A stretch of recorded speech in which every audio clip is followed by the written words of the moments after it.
Middle பார்ட்ல இருக்கு. விலை உயர்ந்த பொருளை வந்து நம்ம நடுவில் வச்சு தான் பாதுகாப்போம்.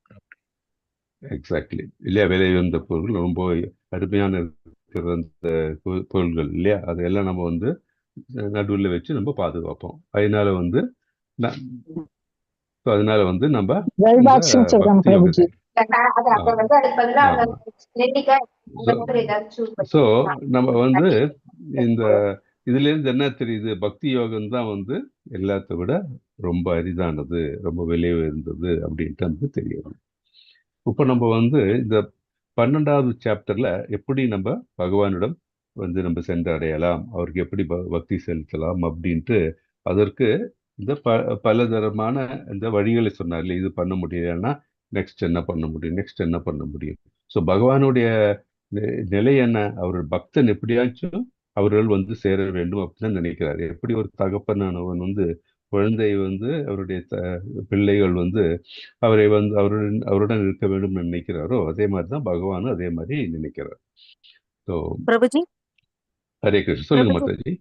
ஹரே கிருஷ்ணா பிரபுஜி. ஹரே கிருஷ்ணா. பிறழாத மனதுடன் பக்தி செய்யணும் பிரபுஜி. அனன்ய பக்தி, இறைவனிடம் வந்து நம்ம பொறுப்பை ஒப்படைச்சு அவர் தான் எல்லாத்தையும் அவர் மூலியமா தான் செயல்படுறது. நம்மளால எதுவும் கிடையாது. எல்லாமே எல்லா செயல்களும் அவரே தான். எது நல்லதோ அதை வந்து இறைவன்கிட்ட கேட்க வேண்டும். நம்ம அதுதான் நம்ம இறைவன்கிட்ட வந்து அனன்ய பக்தி. அது அவரு நாம வந்து அவருடைய மனசுல வந்து இருக்கு. நாம செய்யற எது பக்தியோட செஞ்சா அவர் ஏத்துப்பார். இதுல வந்து ஒரு பாயிண்ட் என்னன்னா, நம்ம வந்து பகவானோட எதுவும் கேட்க வேண்டிய அவசியமே கிடையாது. ஏன்னா பகவானுக்கு அவருக்கே எல்லாம் தெரியும். தெரியும். ஆமா. சோ நம்ம கேட்க வேண்டியது இல்லை.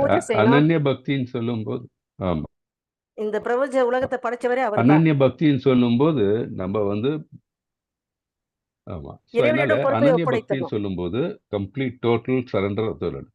ஆமா, அதுதான் வந்து இம்பார்ட்டன்ட். ஓகே.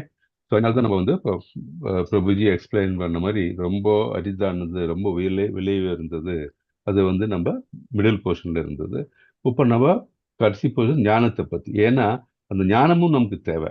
எப்படி வந்து அந்த ஞானம் இருந்தால்தான் நமக்கு வந்து அதை அந்த அருமையை நமக்கு புரிய முடியும் இல்லையா? இல்லை நமக்கு அந்த அருமையானது எப்படின்னு தெரியாது நமக்கு.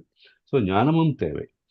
ஸோ அதனால தான் நம்ம வந்து பகவத்கீதை இந்த 3 இதாக பிரிச்சிருந்தாங்க. அது 3 செக்ஷன்ஸா இல்லையா? இந்த 3 செக்ஷன்ஸில் இந்த மிடில் செக்ஷன் தான் பக்தி.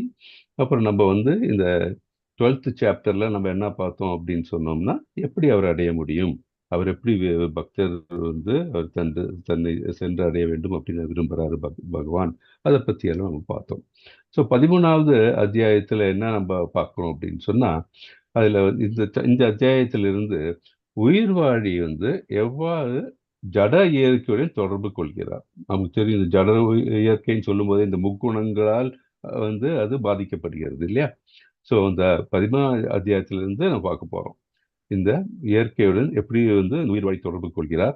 மேலும் பல்வேறு பலநோக்கு செயல்களை வந்து அதை எப்படி எதனால செய்கிறார்கள், அதே மாதிரி அறிவை வளர்ப்பது, அப்புறம் பக்தி தொண்டு மூலம் நாம வந்து பரமபுருஷரை எவ்வாறு நம்ம வந்து அடைய முடியும், இதை பற்றி எல்லாம் நம்ம பார்க்க போகிறோம். ஓகே. ஸோ இதுலேருந்து நம்ம அந்த ஞானத்தை பற்றி நமக்கு தெரிய போகுது. இப்போ என்ன, எதனால பக்தி செய்யணும், எப்படி பகவானை வந்து அடையலாம், இதெல்லாம் நம்ம வந்து இந்த 13th சாப்டர்லேருந்து நம்ம வந்து பார்க்க போகிறோம். ஓகே. ஸோ இன்னைக்கு நம்ம 13th சாப்டர்லேருந்து நம்ம ஆரம்பிக்க போகிறோம். நான் வந்து ஸ்க்ரீன் ஷேர் பண்ணுறேன்.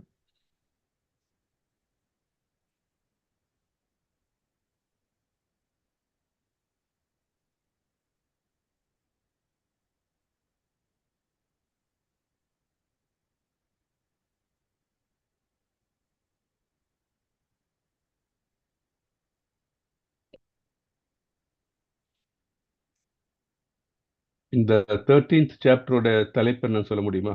இந்த அத்தியாயத்தினுடைய தலைப்பு என்ன? க்ஷேத்திர சேத்ரங்கிய விபாகம். க்ஷேத்திர சேத்ரங்கிய விபாக யோகம் அப்படின்ட்டு.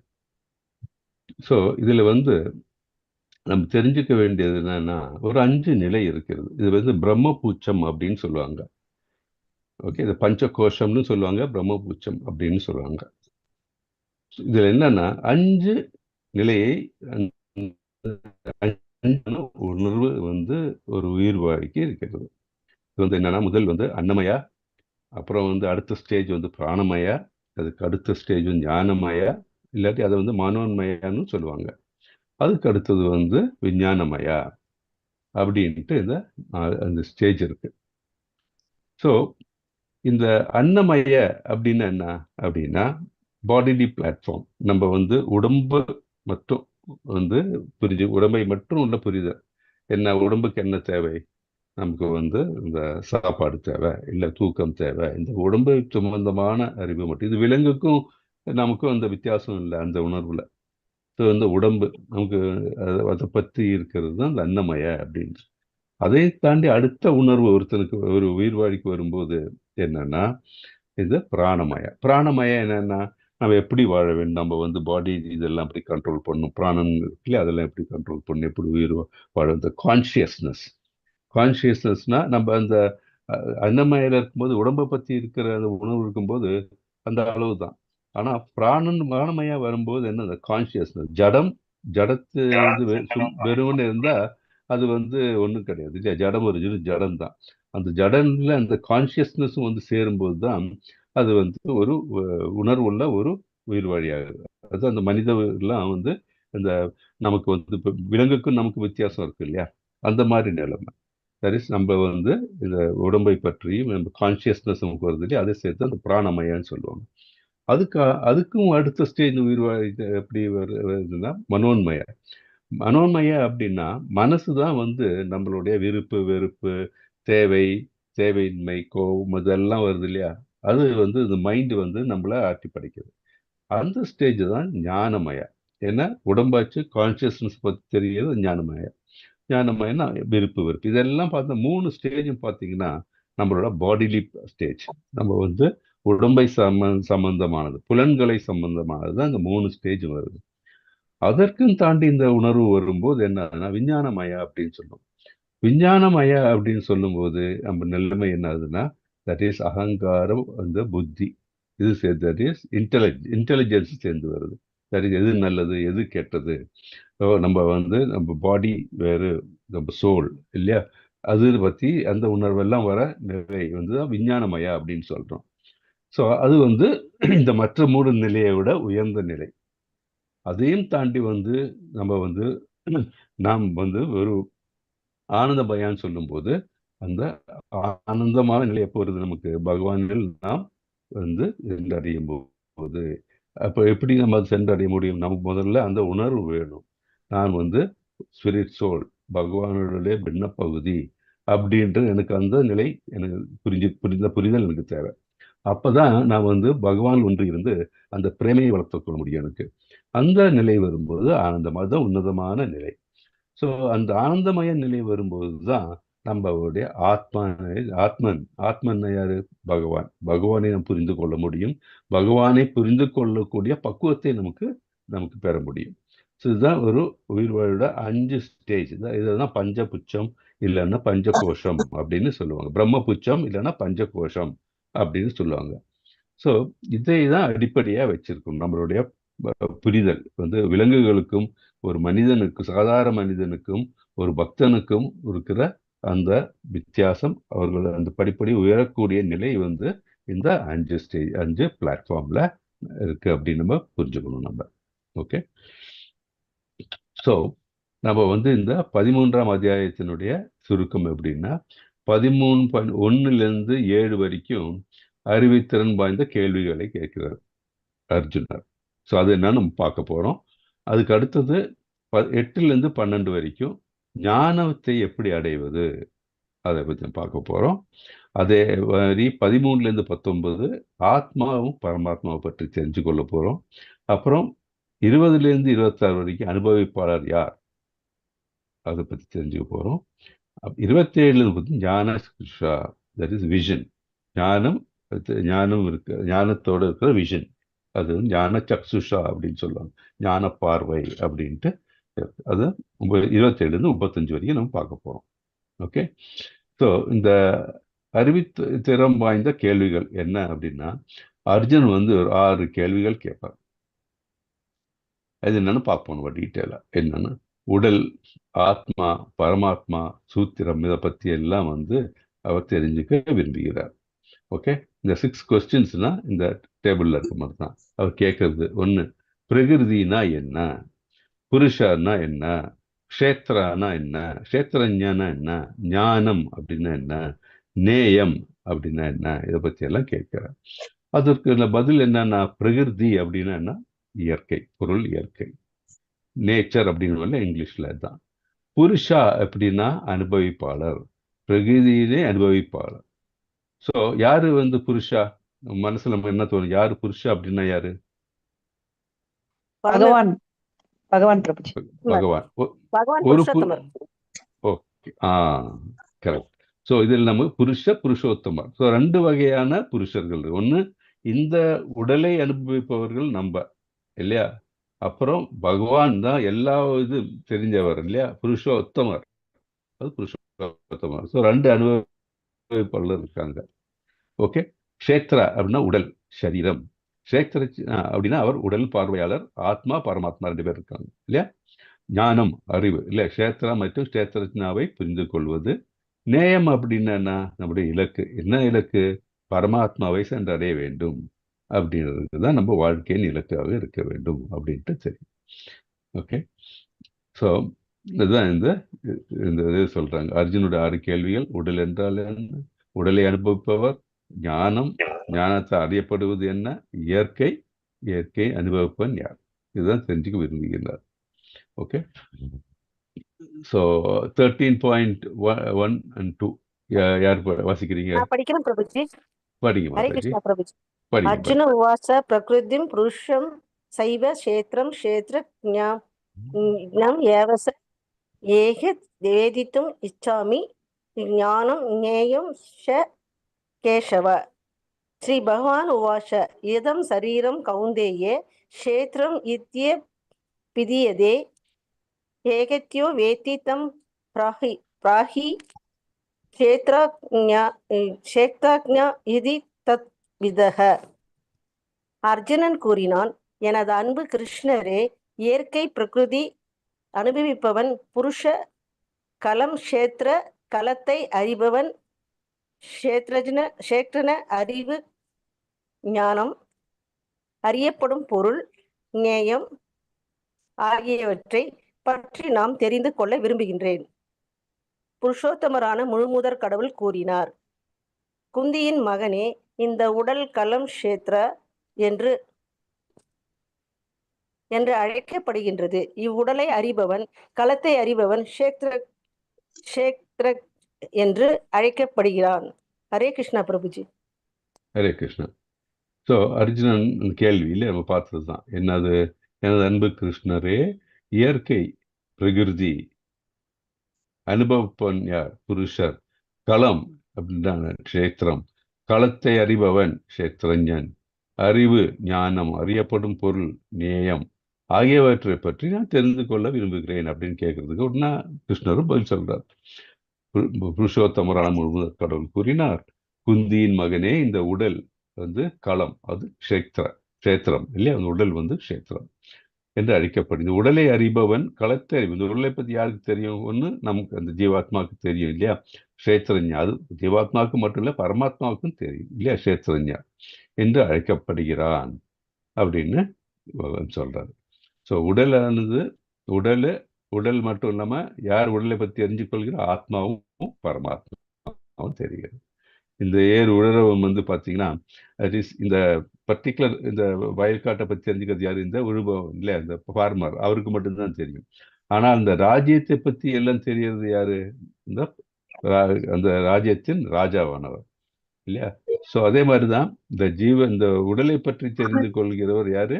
இந்த ஜீவாத்மா. தட் இஸ் எல்லா உடல்களையும் பற்றியும் எல்லாவற்றையும் பற்றி தெரிந்து கொள்பவர் புருஷோத்தமா, பரமாத்மா அப்படின்னு நமக்கு இதுல இருந்து தெரிகிறது. ஓகே, இது நம்ம வாழ்க்கை பாடம் என்ன? உடலை ஆன்மீக முன்னேற்றத்துக்காக உபயோகிப்பது என்பது நிலத்தை மிக சிறந்த விலை உயர்ந்த பயிர்களுக்காக உபயோகிப்பதை போன்றது. அது அதிகபட்ச பயனை கொடுக்கும். இப்போ நம்ம நிலத்தை வந்து உழுது நல்ல பயிரை இட்டால் அது என்ன நல்லது நமக்கு கொடுக்கும் இல்லையா. அதை விட்டு அதில் வந்து கலைகள் இந்த மாதிரி எல்லாம் வளர்ந்தது என்ன யாருக்கும் பிரயோஜனம் கிடையாது. அது வந்து சிறந்ததே கிடையாது இல்லையா?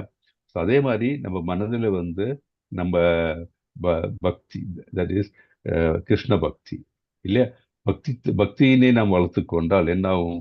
நம்ம வந்து ஆன்மீக முன்னேற்றத்தை அடைவோம். ஆன்மீக முன்னேற்றத்தை அடையும் போது என்ன, நம்ம இலக்கு என்ன? பகவானை சென்றடைய வேண்டும். அது வந்து நம்ம இலக்கை அடையக்கூடிய வழி. அது இல்லாமல் மனதில் வந்து புலனின்பத்திற்காகவோ இல்லை மனதினை வந்து இந்த ராஜசிக் இல்லை தமசிக் குணங்களோட நிரம்பி நம்ம அந்த மாதிரி செய்தால் என்ன கிடைக்க போகுது? நமக்கு ஒரு பயனும் கிடையாது. மீண்டும் மீண்டும் நம்ம இலக்கினை மறந்து விட்டு நம்ம இந்த பிறப்பு என்ற சுழற்சியில் மாட்டிக்கொண்டு இருக்க வேண்டும். அதனால துக்கத்தை தான் அனுபவிக்க வேண்டும் நம்ம அப்படின்ட்டு நம்ம இதெல்லாம் தெரிஞ்சுக்கிறோம். ஸோ வீடு சுந்தர். ஓகே, இதுல அர்ஜுனனுடைய 6 கேள்விகள் நம்ம பார்த்துட்டோம் இல்லையா? என்ன? பிரகிருதி, புருஷ, கஷேத்திரம், கஷேத்திரஞ, ஞானம், நேயம். ஓகே, ஸோ கிருஷ்ணர் கஷேத்திரம் மற்றும் கஷேத்திரத்திற்கு பதில் அளிக்கிறார். என்ன சொல்றாரு? புலன்களுடன் கூடிய உடல், செயல்களுக்கான களம். சொன்ன வயக்காடுன்னு சொல்றாங்க. இதுக்கால் களம் எப்படி? இது வந்து கூடிய உடல் என்ன? நம்மளுடைய கை, கால் இல்லையா? இந்த ஒரு புலன் உறுப்புகளால் நம்ம வந்து அதை பற்றி என்னன்னு தெரிஞ்சுக்க முடியுது நமக்கு. ஆனால் நம்ம இந்த புலன்களை எதற்காக உபயோகிக்க வேண்டும்? பக்தி தொண்டில் நாம் ஆன்மீகத்தில் முன்னேறத்துக்கு உபயோகிக்க வேண்டுமே தவிர புலன் இன்பத்திற்கு வேண்டி நம்ம உபயோகிக்கக்கூடாது. ஸோ உடல் வந்து செயல்களுக்கான களம். அவனுடைய களம் ஏன் கிடைத்தது? ஆசை. நமக்கு ஏன் இந்த உடல் கிடைத்தது? ஒவ்வொருத்தருக்கும் ஒவ்வொரு உடல் கிடைச்சிருக்கு இல்லையா? இப்போ நமக்கு இந்த மனித உடல் கிடைச்சிருக்கு. சில வந்து இப்போ இங்கே பக்கத்தில் வந்து பசுவோட உடல் ஒருத்தருக்கு, ஒரு ஆத்மா கிடைச்சிருக்கு. நிறைய உடல்கள் வந்து நிறைய உயிர்வாழிகள் இருக்கு. ஒவ்வொரு உடல் ஏன் கிடைக்குதுன்னு சொல்ல முடியுமா யாராச்சும்? நம்மளுடைய கர்மாக்கு தகுந்த மாதிரி பிரபுஜி. கர்மா அண்ட் நம்ம இச்சை ரெண்டும் ரொம்ப முக்கியம். நம்ம விருப்பம். நம்ம வந்து ஆன்மீக நம்ம வந்து எங்க இருந்தோம் எல்லாரும் பூர்வீகமா நம்ம வந்து நம்மளுடைய இது ஸ்டேட் நம்ம எங்க இருந்தோம் அப்படின்னா கடவுளோட இருந்தோம் இல்லையா? நம்ம வந்து ஆன்மீக உலகத்தில் நம்ம அங்கே இருந்தோம். நம்ம எல்லாம் வந்து பகவான் பின்ன பகுதிகள். அப்படி இருக்கும்போது நம்ம ஏன் இங்கே வந்து இருக்கோம்? நம்ம இந்த இடம் நம்ம இருக்க வேண்டிய இடமா? கண்டிப்பா கிடையாது. ஏனென்றால் அங்கே இருக்கும்பொழுது நம்ம மனதில் வந்து இச்சை, இதெல்லாம் நான் கிருஷ்ணனுடைய ஒப்புலன்சஸ் எல்லாம் பார்த்து எனக்கு இதெல்லாம் அனுபவிக்க வேண்டும் என்ற ஒரு சின்ன இச்சை மனதில் தோன்றியது. அதனால தான் அந்த இச்சையினை வந்து அனுபவிக்கிறதுக்கு வேண்டி கிருஷ்ணர் அதை சாங்ஷன் பண்ணிடுறாரு. ஓகே அப்படின்ட்டு. அதனால தான் இந்த துக்காலயத்தில் நம்ம வந்து பிறந்திருக்கிறோம். ஏன்னா இங்கே எல்லாத்துக்கும் ஒரு ஆரம்பம் உண்டு, முடிவு உண்டு. ஸோ இந்த பௌதிக இயற்கையை நம்ம பிறந்திருந்து அது ஒவ்வொருத்தரும் ஒவ்வொரு வடிவம், ஒவ்வொரு உயிர் வாழியாக நம்ம தோன்றதுக்கு காரணம் நம்ம ஒன்று கர்மம், நம்மளுடைய இச்சை. இதுதான் மெயின் ரீசன். ஸோ அந்த டிசையர் சொல்கிறோம் இல்லையா, ஆசை, பௌதிக இன்பத்திற்கான காமம். ஸோ அதனால தான் நமக்கு ஒவ்வொருத்தருக்கும் ஒவ்வொரு களம் கிடைச்சிருக்கு. அது யாருக்காக? அது களம் கட்டுண்ட ஜீவனுக்காக உடல் கிடைச்சிருக்குது. அந்த உடல்னா நமக்கு என்ன கிடைக்க போகுது? துன்பம் தான் நமக்கு கிடைக்க போகுது. மூல காரணம் நம்ம வந்து பக்தியில் ஈடுபடவில்லை என்றால் துன்பம் தான் நமக்கு கிடைக்க போகுது. ஆனால் அதே வந்து பகவானுக்கு சேவை செய்து இந்த பக்தி தொண்டில் ஈடுபட்டால் நம்ம வந்து நம்ம இலக்கினை சென்றடையத்திற்கு இந்த உடலை நாம் உபயோகிக்க முடியும். கஷேத்திரஜ அப்படின்னா உடலை அறிபவர், ஆனால் உடலுடன் தன்னை அடையாளப்படுத்தி கொள்ளாதவர். தட் இஸ் இந்த வித்தியாசம், உடல் வேறு ஆத்மா வேறு என்ற அடையாளம் தெரிந்து கொண்டால் அதுதான் நம்ம வந்து அறிவுன்னு சொல்லியிருக்கோம் இல்லையா? ஸோ இந்த உண்மையான கஷேத்திரஞர் அப்படின்னா அவருக்கு வந்து இந்த உடல் வேறு அந்த ஆத்மா வேறு என்பதை பற்றி அவர் புரிந்து கொள்வார். அதனால அவர் இந்த உடலையும் அந்த ஜீவாத்மா வந்து ஆத்மா வேறு என்பதை புரிந்து கொண்டு உடலுடன் தன்னை அடையாளப்படுத்தி கொள்ளாதவர் இருப்பார் இந்த கஷேத்திரஞர் அப்படின்னு பார்க்கணும். ஸோ நாம் சிலவங்களுக்கு பார்த்தீங்கன்னா அது என்னது, என்னுடைய சைக்கிள், என்னுடைய உறவினர், இந்த மாதிரி எல்லாம் நாம் வந்து அந்த ஆசை நம்ம மனதில் இருக்கும். ஸோ இதெல்லாம் வந்து என்னதுன்னு நினைக்கக்கூடாது. யாரு அது? Actually it's all given by Bhagavan இல்லையா? பகவான் தான் எல்லாம் தோன்றி இருக்குது, அவர்கிட்ட தான் நமக்கு எல்லாம். ஸோ நம்ம வந்து அது மேலே அட்டாச்மெண்ட் இருக்கக்கூடாது. ஸோ நம்ம உடலும் அதே போன்றது தான், எந்த இது மேலும் நம்ம அட்டாச்மெண்ட் இருக்கக்கூடாது. ஓகே, அப்படின்ட்டு புரியுது. ஓகே, 13.3 வாசிங்க யாராச்சும். பாக்யலட்சுமி மாதாஜி வாசிங்க மாதாஜி. அப்புறம் அப்படியே ஆல்பபெட்டிக்கல் ஆர்டர்ல எல்லாருமே வாசிங்க. அடுத்தது பாமினி மாதாஜி வாசிங்க. பாக்யலட்சுமி மாதாஜி இப்ப நீங்க வாசிங்க. மூணாவது ஸ்லோகமா? ஹரே ஆமா கிருஷ்ணா. மாதாஜி, 3வது ஸ்லோகம். கரெக்ட். கஷேத்ரஜ்ஞம் சாபிமாம் வித்தி. கேக்குதா மாதாஜி? கேக்குது மாதாஜி, வாசிங்க மாதாஜி. கஷேத்ரஜ்ஞம் சாபிமாம் வித்தி சர்வக்ஷேத்ர क्षेत्रेषु भारत क्षेत्र क्षेत्रज्ञयो ज्ञानम यज्ञानम मदम मम। हरे कृष्ण माता जी। हरे कृष्ण प्रभु जी। ஹரே கிருஷ்ணா. இது வாசிச்சிருங்க மாதாஜி. டிரான்ஸ்லேஷன். பரதகுல தோன்றலே, நானும் எல்லா உடல்களிலும் அறிபவனாக உள்ளேன் என்பதை புரிந்து கொள். உடலையும் அதனை அறிபவனையும் புரிந்து கொள்வதே ஞானம் என்று அழைக்கப்படுகின்றது. இதுவே எனது அபிப்பிராயம். ஹரே கிருஷ்ணா பிரபுஜி. ஹரே கிருஷ்ணா. ஸோ என்ன சொல்றாரு இங்க? பரத குல தோன்றலே, நானும் எல்லா உடல்களிலும் அறிபவனாக உள்ளேன் என்பதனை புரிந்து கொள். உடலையும் அதனை அறிபவனையும் புரிந்து கொள்வதே ஞானம் என்று அழைக்கப்படுகிறது. இதுவே எனது அபிப்பிராயம். ஸோ கிருஷ்ணன் என்ன சொல்றாரு அர்ஜுனர் கிட்ட? தட் இஸ், நானும் எல்லா உடல்களிலும் அறிபவனாக உள்ளேன். நானும் அப்படின்னா ஜீவாத்மா அந்த ஒவ்வொரு உடலை பற்றி ஜீவாத்மாக்களுக்கு தெரிகிறது. அதே மாதிரி ஒவ்வொரு ஜீவாத்மாவுக்கு கூட யார் இருக்கா? பரமாத்மாவும் எல்லா உடல்களிலும் இருக்கிறார். அதனால் என்ன சொல்றாரு? நானும் எல்லா உடல்களிலும் அறிபவனாக உள்ளேன் அப்படின்னு சொல்ல என்பதை புரிந்து கொள் அப்படின்னு. ஸோ பரமாத்மாவாக பகவான் எல்லா உயிர்வாழிகளிலும் எல்லா உயிர்வாழிகள் உடலிலும் இருக்கின்றார். ஸோ ஜீவாத்மா தனியா இந்த உயிர்வாழிகள் கூட இருக்கிறது இல்லை, அவர் கூட பரமாத்மாவும் இருக்கிறார் இல்லையா? அவர் தான் அவர் செய்யக்கூடிய செயல்களுக்கெல்லாம் அப்ரூவல் கொடுக்கிறார் இல்லையா? அந்த செயல்களை செய்யக்கூடிய இந்த இந்த ஜீவாத்மாவுக்கு ஒரு ஆசை வரும்போது அதை செய்யக்கூடிய செயல்களுக்கு முதல்ல ஒரு காஷன் பண்றாரு, ரைட்டா இல்லையான்னு உள்ளேருந்து நமக்கே தெரியும். ஏதாச்சும் ஒரு செயல் செய்யும் போது செய்யறது கரெக்டா இல்லை தவறா அப்படின்னு நம்ம மனதுக்குள்ள ஏதோ ஒரு வாய் சொல்லும். இதுதான் பரமாத்மா. ஸோ அவர் இருந்தாலும் என்ன, அவர் இது பண்ணிடுறாரு. ஓகே, நீ உனக்கு இந்த இச்சை இருக்கு, அந்த இச்சைக்கு நீ அனுபவி, அதோடைய பலனை நீ அனுபவி அப்படின்னு சொல்லி அவர் சாங்ஷனும் கொடுத்துடுறாரு. யாரு? பகவான். ஸோ அவர் பரமாத்மாவாக எல்லா உயிர் வாழ்களிலும் அவர் வீற்றிருக்கின்றார் என்பதை நமக்கு தெரிகிறது. ஸோ இந்த இதை புரிந்து கொள்வதே ஞானம் என்று அழைக்கப்படுகிறது என்று பகவான் சொல்றாரு இல்லையா? நமக்கு என்ன ஃபர்ஸ்ட் அறிவு என்ன? தட் இஸ், நாம் இந்த உடல் அல்ல, ஜீவ ஆத்மா அப்படின்னு புரியும். நம்ம கடவுளின் இது பின்ன பகுதி அப்படின்னு தெரியும். அது அறிவு. ஞானம் என்ன? பகவான் எல்லா உயிர் வாழிகளும் பரமாத்மாவாக வீற்றிருக்கின்றார் அப்படின்ற தெரியுது ஞானம் அப்படின்ட்டு பகவான் சொல்றார். கிருஷ்ணரும் ஸ்ரேஷ்டரஞ்சா, உன்னத ஸ்ரேஷ்டரஞ்சா பரமாத்மா அப்படின்ட்டு நம்ம தெரிஞ்சுக்கிறது. ஹரே கிருஷ்ணா. ஸோ இந்த பரமாத்மாவுக்கும் ஆத்மாவுக்கும் உள்ள வித்தியாசம் என்ன? பரமாத்மா எல்லா உடல்களையும் அறிபவர். ஆனால் ஆத்மா சொந்த உடலை மட்டும்தான் அறிபவன் இல்லையா? அடுத்தது என்ன? உன்னத உரிமையாளர் மற்றும் கட்டுப்பாட்டாளர். எல்லாத்தோடையும் பிரைம் இது தட் இஸ் ஓனர் யாரு? பகவான் தான். இல்லை, இந்த உலகத்தை தோன்றணும் எல்லாவற்றும் உயிருள்ளதும் சரி, உயிரற்றதும் சரி, எல்லாவற்றுக்கும் உரிமையாளர் யாரு? பகவான். ஸோ இரண்டாவது உரிமையாளன் மற்றும் கட்டுப்பாட்டாளன். ஸோ அந்த உடல் நமக்கு கிடைத்திருக்கிறது, அந்த உடலுக்கு மட்டும்தான் நாம் உரிமையாளர். அந்த உடல் மட்டும்தான் கட்டுப்படுத்த முடியும், பாக்கி நம்ம கட்டுப்படுத்த முடியாது. வீழ்ச்சி அடையாதவர் என்றும் ஆத்மாவை விட உயர்ந்தவர் இல்லையா? அவருக்கு வீழ்ச்சி என்பது கிடையாது. முக்குணங்கள் அவரால் தொட முடியாது, அண்டாது. என்னன்னா முக்குணங்கள் அவரிலிருந்து தானே வருகிறது, அவருடைய பகிரங்க சக்தியிலிருந்து. ஸோ அதனால அவர் ஆத்மாவை விட உயர்ந்தவர். ஏன்னா ஆத்மா அவரில் தான் தோன்றி இருக்கிறது வேற. ஸோ அதனால வீழ்ச்சி அடையாதவர் என்றும் ஆத்மாவை விட உயர்ந்தவர். ஆனால் ஜீவாத்மாவுடைய நிலை என்ன? அது வீழ்ச்சி அடைபவன் மற்றும் கீழ்பட்டவன். நம்ம எதுக்கெல்லாம் கீழ்ப்படுகிறோம்? இச்சைக்கு கீழ்ப்படுகிறோம், அப்புறம் இந்த மகாமாயைக்கு நம்ம கீழ்ப்படுகிறோம் இல்லையா?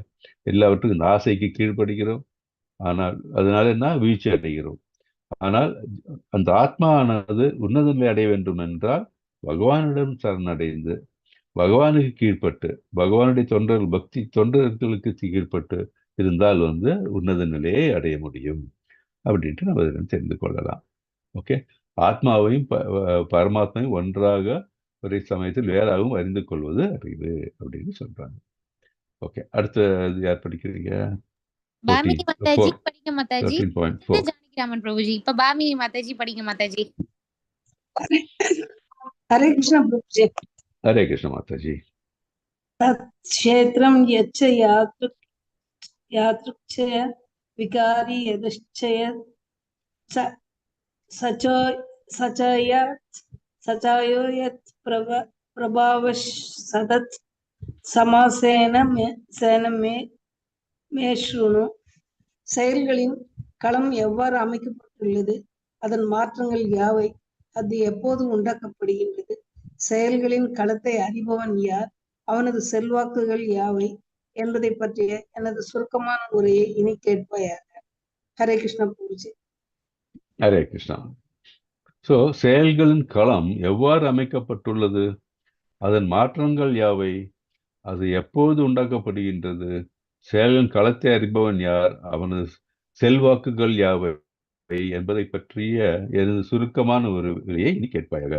இனி பகவான் வந்து டீட்டெயில் அதை பற்றி வந்து சொல்லுவார், காலத்தினை பற்றி, அப்புறம் வந்து இந்த மாற்றங்கள் பற்றி, அப்புறம் வந்து எப்படி வந்து உண்டாக்கப்படுகிறது, செயலின் களம் எப்படி ஒரு உயிர் வாழ்க்கையில் கிடைக்கிறது, அதை பற்றி எல்லாம் வந்து பகவான் இனி வரக்கூடிய அந்த இதில் எடுத்துரைக்க போகிறார்.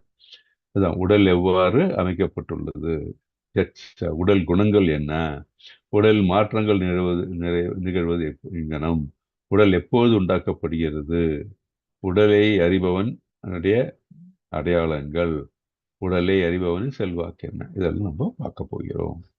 ஸோ பரமபுருஷ பகவான் எல்லா சந்தேகங்களையும் தீர்த்து வைக்கிறார். ஒவ்வொன்றாக வந்து இந்த அர்ஜுன் கேட்ட இந்த 6 கேள்வியும் வந்து ஒவ்வொன்றாக அவர் தீர்த்து வைக்கிறார். ஸோ அது பகவான் நமக்கு நமக்கு இந்த வேதங்கள் மூலமா நமக்கு எல்லாத்தையும் தீர்த்து வைக்கிறார் இல்லையா? ஸோ இதெல்லாம் நமக்கு உரைத்து அது வழிகாட்டுறதுக்கு நமக்கு கண்டிப்பாக ஒரு வழிகாட்டி தேவை. அது யாரு அப்படின்னா ஆன்மீக குரு. அதனால்தான் நம்ம பக்தி தொண்டில் நம்ம முன்னேற வேண்டும் என்றால் ஒரு ஆன்மீக குருவின் கைடன்ஸ் இல்லையா, வழிகாட்டல் ரொம்ப முக்கியம். ஸோ அதனால தான் நம்ம தீட்சை எடுக்கிறோம் எல்லாம். அதே மாதிரி நம்ம வந்து இப்போ சிக்ஷா குரு இருக்காங்க, இப்போ கிளாஸ் நம்ம டீச்சர்ஸ் இருக்காங்க. அதே மாதிரி நம்ம இந்த பக்தி விக்ஷா அந்த மாதிரி குரூப்ல வந்து பார்த்தா மற்ற டிவோட்டிஸ் இருக்காங்க. இல்லை நம்ம வேற கிளாஸஸ் இதெல்லாம் நம்ம ஆன்மீக கிளாஸஸ் எல்லாம் பார்க்குறோம். அப்போ நமக்கு குருக்கள் வழியாக நம்ம கேள்வி எல்லாம் மனதில் சந்தேகங்கள் எல்லாம் தீர்க்கலாம். அவர்களும் குரு வழியாக, அதுவும் குரு தான். அதே மாதிரி பிரபுபாதருடைய புத்தகங்கள், அவருடைய ஸ்பீச்சஸ் இல்லையா, அதெல்லாம் வந்து பார்த்தீங்கன்னா எல்லாம் நமக்கு வந்து நம்மளுடைய எப்படி நம்ம வாழ்க்கையை வாழ வேண்டும், இல்லை மனதில் வந்து நம்ம இந்த பக்தி தொண்டில் இருக்கிற அந்த சந்தேகங்கள் எல்லாம் வந்து மாற்றத்துக்கு வந்து இதெல்லாம் எதுவாக இருக்கிறது. ஸோ ஒரு குரு தேவை.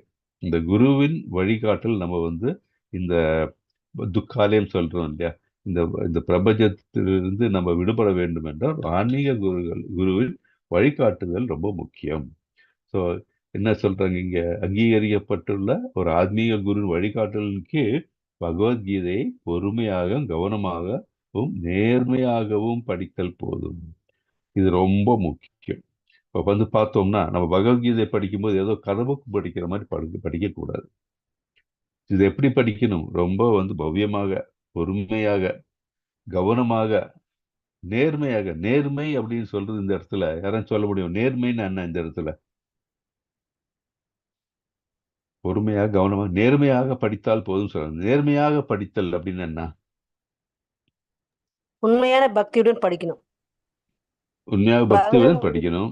நேர்மை என்ன அப்போ? மனதுல எந்த இதுவும் நினைக்காம கிருஷ்ண உணர்வுல இருந்து நித்தியமா படிக்கணும், நித்திய மனதோட. ஓகே, வேற ஏதாச்சும் கருத்துக்கள் உண்டா? கிருஷ்ண பகவானை நினைத்து படிக்க வேண்டும். ஓகே, நம்பிக்கையோடு படிக்க வேண்டும். நம்பிக்கையோடு படிக்க வேண்டும். மனதில் உறுதி, நம்பிக்கை எல்லாமே வந்துடணும். மனதில் உறுதி, நம்பிக்கை எல்லாமே வந்துடணும் அதுலயே. ஓகே, நம்ம முழுமுதற் கடவுள் பகவான் கிருஷ்ணர் தான் அப்படின்னு நினைச்சுன்னு நம்ம படிக்கணும். ஓகே, உள்ளபடி படிக்கணும். உள்ளபடி படிக்க வேண்டும். ஸோ இந்த கருத்துக்கள் எல்லாம் சேர்ந்து பார்க்கும்போது என்னன்னா, நேர்மையாக we have to be truthful. That is, Bhagavad Gita வந்து எதற்காக நமக்கு விரிக்கப்பட்டிருக்கிறது, எதுக்காக நமக்கு அளிக்கப்பட்டிருக்கு பகவானால்? வாழ்க்கையை எப்படி நடத்த வேண்டும் என்பதற்காக கொடுக்கப்பட்டிருக்கு நமக்கு, இல்லையா? வேதங்களும் அதுதான் கூறுகிறது. ஸோ நம்முடைய இலக்கையை செல்லறதுக்கு இலக்கையை நோக்கி சென்று அந்த இலக்கை அடையறதுக்கும் வேண்டிதான் இந்த பகவத்கீதை புராணங்கள்லாம் கொடுத்துருக்கு. ஸோ அதை அதற்காக தான் இந்த பர்பஸ் என்னன்னு தெரிஞ்சு இதை படித்தால் நான் அங்கு என்னுடைய இலக்கினை நான் எட்ட முடியும் அப்படின்னு சொல்லி நேர்மையாக அதை மனதில் ஏற்றுக்கொண்டு செய்ய வேண்டும். இது மனதில் டவுட் வச்சு இது படிக்கிறேன், இதனால எனக்கு பிரயோஜனம் இருக்க போதா அப்படின்ட்டு டவுட்டாக படிச்சா அது கிடையாது, ட்ரூத்ஃபுல்னஸ் கிடையாது, இல்லையா? நேர்மை அப்படின்னு சொல்லும்போது ட்ரூத்ஃபுல்னஸ், இல்லையா? ஸோ அந்த நேர்மை இல்லைன்னா நம்ம ட்ரூத்ஃபுல்லாக இருக்க முடியாது. ட்ரூத்ஃபுல்னஸ் இல்லைன்னா என்ன ஆகும்? கவனக்குறைவு வந்துடும். கவனக்குறைவு இல்லைன்னா பொறுமை போயிடும், இல்லையா? ஸோ இப்போ நீங்கள் சொன்ன இந்த கருத்துக்கள் வச்சு பார்க்கும்போது என்ன, முதல்ல ஸ்ரத்தை, நம்பிக்கை இருக்கணும். அதே மாதிரி இந்த பகவத்கீதையும் நம்மளுடைய வேதங்களை எல்லாம் நம்ம படித்தால், நேர்மையாக படித்தால் பகவானை சென்றடையக்கூடிய வழி இதுதான் அப்படின்னு புரிஞ்சு கொள்ள முடியும். ஸோ நமக்கு குருக்களின் வழிகாட்டல் தேவைன்னு புரியும். ஸோ இந்த மாதிரி நம்ம ஒரு சின்சியராக படிக்கணும். சிலவங்க வேற ஏதாச்சும் வேலை செஞ்சுட்டு நம்ம பகவத்கீதை இல்லை பாகவதம் எல்லாம் கேட்பாங்க. சிலவங்க ஜஸ்ட் கேஷுவலாக இருந்துட்டு போவாங்க. அதெல்லாம் இருக்கக்கூடாது. நம்ம பொறுமையாக கவனமாக கேட்கணும். நம்ம அப்படி இல்லைன்னா ஒரு பிரயோஜனமும் இருக்காது. ஏன்னா அதில் சொல்லக்கூடிய கருத்துக்கள் ஆழமாக புரியாது. இப்போ நம்ம ஒவ்வொரு வாட்டி பகவத்கீதை படிக்கும்போது நம்ம ஒவ்வொரு கருத்தும் இன்னும் ஆழமாக போக நிறைய டவுட்ஸ் வரும். நம்ம டவுட்ஸ் கேட்கறதுல இருந்தே நம்ம எந்த அளவுக்கு எந்த ஆழத்துக்கு நம்ம பகவத்கீதை புரிஞ்சிருக்கோம் நமக்கு தெரியும். அதனால தான் நம்ம சொல்றோம், கிளாஸ் இருக்கும்போது கிளாஸுக்கு வரத்துக்கு முன்னாடி அந்த சாப்டர் வாட்டி படிச்சுட்டு வாங்க. இல்லை ஏதாச்சும் டவுட்ஸ் இருந்தால் நீங்கள் கேளுங்க. ஸோ இந்த கிளாஸ்லன்னா கூட அடுத்த கிளாஸ்ல டவுட் கேட்கலான்னு காரணம் என்னன்னா, பகவத்கீதை நம்ம ஆழமாக, பொறுமையாக, கவனமாக, நேர்மையாக படிக்கும்பொழுது நம்ம மனதில் இந்த இதெல்லாம் வரும். ஏன்னா நம்ம எல்லாம் இப்போதான் நம்ம ஆரம்பிச்சிருக்கோம். நான் இல்லையா, நம்ம ஒவ்வொரு நம்பர் ஆஃப் இயர்ஸ்ல வித்தியாசம் இருக்கலாம். ஆனால் நம்ம எல்லாம் உன்னத நிலை என்ன எட்டவே கிடையாது. அப்படி இருக்கும்போது நிறைய டவுட்ஸ் வரும். இது ஏன் இப்படி இருக்கு, இது இப்படி இருக்கக்கூடாது, நடைமுறைக்கு உகந்ததா, நடைமுறையில் எப்படி நான் கொண்டு வர முடியும், நிறைய டவுட்ஸ் வரும். எப்படி அந்த டவுட்ஸ் வரும்? நம்ம பகவத்கீதை சீரியஸா எடுத்து நேர்மையாக அதை என்னுடைய வாழ்க்கையில் நான் நேர்மையாக அதை நான் உட்கொள்ள போகிறேன் அப்படின்னு தெரிஞ்சா நமக்கு இது இருக்கு. இல்லாட்டி ஜஸ்ட் இன்னொரு கதை புக்கு படிக்கிற மாதிரி அதை படிச்சுட்டு போவோம். அப்புறம் அரைகுறையா இதில் இருக்கிற சாரத்தை புரிஞ்சு கொண்டு அரைகுறையா நம்ம மற்றவர்களுக்கும் எடுத்து சொல்லுவோம். நம்மளும் அந்த மாதிரி வாழ்க்கையை நடத்தினா அதனால ஒரு பிரயோஜனமும் இருக்காது அப்படின்ட்டு கிருஷ்ணர் நமக்கு எடுத்து சொல்கிறார். ஓகே, ஸோ அதனால நம்ம ரொம்ப ஹம்புலா, பொறுமையா, கவனமாக, நேர்மையாக நம்ம பண்ணணும். இப்போ பகவத்கீதை மட்டும் இல்லை, எல்லா புராணங்களும் அதே மாதிரி தான் படிக்க வேண்டும் அப்படின்னு தெரியும். ஓகே, 13.5 படிங்க. ஜானகிராமன் பிரபுஜி படிங்க. பிரபுஜி, ஜானகிராமன் பிரபுஜி. ஹரே கிருஷ்ணா. ஹரே கிருஷ்ண பிரபு. ஹரே கிருஷ்ண பிரபு. ऋषिभिर् बहुधा गीतं சந்தோபிர்விவிதை பிரதக் பிரம்மசூத்திர பதைசைவ ஏதுமற்பிர் வினிஷிதையை. செயல்களின் களம் மற்றும் செயல்களை அறிபவனை பற்றிய அறிவு பற்பல முனிவர்களினால் பல்வேறு வேத நூல்களில் விரிவாக விளக்கப்பட்டுள்ளது. குறிப்பாக வேதாந்த சூத்திரத்தின் பதங்களில் காரணம் மற்றும் விளைவுகளுடன் இவை மிகவும் நுணுக்கமாக விளக்கப்பட்டுள்ளன. ஹரே கிருஷ்ணா பிரபு. ஹரே கிருஷ்ணா. ஸோ என்ன சொல்றாரு கிருஷ்ணன் இங்க? செயல்களின் களம் மற்றும் செயல்களை அனுபவிப்பவனை பற்றிய அறிவு பற்பல முனிவர்களால் பல்வேறு வேத நூல்களில் விரிவாக விளக்கப்பட்டுள்ளது. குறிப்பாக வேதாந்த சூத்திரத்தின் பதங்கள், காரணம் மற்றும் விளைவுகளுடன் இவை மிகவும் நுணுக்கமாக விளக்கப்பட்டுள்ளன. கிருஷ்ணன் என்ன சொல்றாரு? நம்ம போன ஸ்லோகம் நம்ம படிச்ச போது எக்ஸ்பிளைன் பண்ண மாதிரி தான். கிருஷ்ணன் என்ன சொல்றாரு? இந்த செயல்களின் களம் மற்றும் செயல்களை அறிபவனை பற்றிய அறிவு, that is field of activity, இல்லையா? க்ஷேத்திரம், அதே மாதிரி செயல்கள் அறிபவனை, க்ஷேத்திரஞா இல்லையா, அறிபவனை பற்றிய அறிவு பற்பல முனிவர்களால் பல்வேறு வேத நூல்களில் விரிவாக விளக்கப்பட்டுள்ளது, இல்லையா? சொன்ன மாதிரி பகவத்கீதை கிருஷ்ணரை உரைக்கிறார். அதே மாதிரி நமக்கு மற்றதெல்லாம் இருக்கு, மற்ற வேதங்கள் இருக்கு. 4 வேதங்கள் கூட நமக்கு தெரியும், இல்லையா? 4 வேதங்கள், அப்புறம் நம்மளோட புராணங்கள், உபனிஷத், இதெல்லாம் பல்வேறு விதத்துல விரிவாக நமக்கு விளக்கப்பட்டுள்ளது. ஆனால் குறிப்பாக வேதாந்த சூத்திரன் பதங்கள் காரணம் மற்றும் விளைவுகள் இவை மிகவும் நுணுக்கமாக விளக்கப்பட்டுள்ளன. ஸோ கிருஷ்ணரே எது சொல்றார், எல்லா இடத்துலையும் இந்த மாதிரி நுணுக்கமாக விளக்கப்பட்டுள்ளன. இப்போ இங்கே ஒரு டவுட் வரலாம், கிருஷ்ணர் தான் முழு முதற் கடவுள், அவர் தான் அர்ஜுனருக்கு எடுத்து சொல்றாரு, பின்ன அவர் ஏன் மற்ற முனிவர்களை பற்றியும் இல்ல இந்த மற்ற புராணங்கள்லாம் எடுத்துரைக்கப்பட்டுள்ளது அப்படின்னு சொல்லி ரெஃபரன்ஸ் சொல்றாரு? இதனால அவர் மேற்கோள் காட்டுறாரு, எடுத்துக்காட்டாக முனிவர்கள்லாம் சொல்லியிருக்காங்க, இல்லை மற்ற நூல்கள் வேதங்கள் எல்லாம் இந்த மாதிரி இருக்கு அப்படின்னு அவர் ஏன் எடுத்து சொல்லணும்? ஏன்னா அவர் முழுமுதற் கடவுள் இல்லை, கிருஷ்ணரே முழுமுதற் கடவுள் தான். எதனால அப்படி சொல்றாரு? மாயாவாதிகளும் ஏத்துக்கணும் அப்படிங்கிறதுக்காக பிரபுஜி. ஓகே, மாயாவதிகள் ஏத்துக்கணும் அப்படின்ட்டு. ஆனா மாயாவதிகள் பகவான் சொல்லி ஏத்துக்காதவங்க எப்படி மற்ற நூல்கள் இருக்கு, மற்ற முனிவர்கள் சொன்னா அவங்க ஏத்துக்குவாங்க?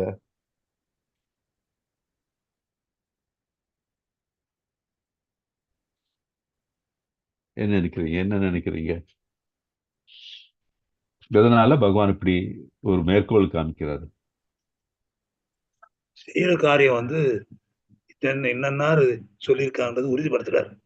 நான் மட்டும் சொல்லல, என்னன்னாரு சொல்லியிருக்காரு உறுதிப்படுத்துறாரு. ஹரே கிருஷ்ணா. ஓகே, இன்னும் கொஞ்சம் ஃபெய்த்தை அதிகப்படுத்தணும் பிரபுஜி. இன்னும் கொஞ்சம் கூட ஃபெய்த் அதிகப்படுத்தணும்.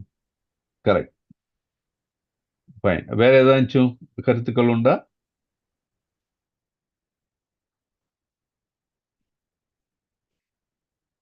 ரைட் தான், நீங்க சொல்றதெல்லாம் நான் மனதில் வேற ஏதாச்சும் கருத்துக்கள் தோன்றுகிறதா, ஏன் இந்த மாதிரி சொல்லியிருக்காரு அப்படின்ட்டு?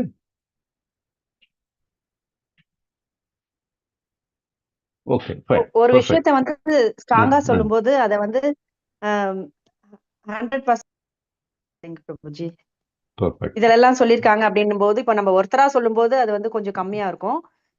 பல இடத்துல இருந்து, பல உபநிஷத்துகள்ல இருந்து, பல வேதத்துல இருந்து சொல்லும் போது அது இன்னும் கொஞ்சம் எல்லாரும் கொஞ்சம் ஸ்ட்ராங்கா சொல்ற மாதிரி இருக்கும். அது கரெக்டா எல்லாருமே ஏத்துக்கிறபடியா இருக்கும் பிரபுஜி.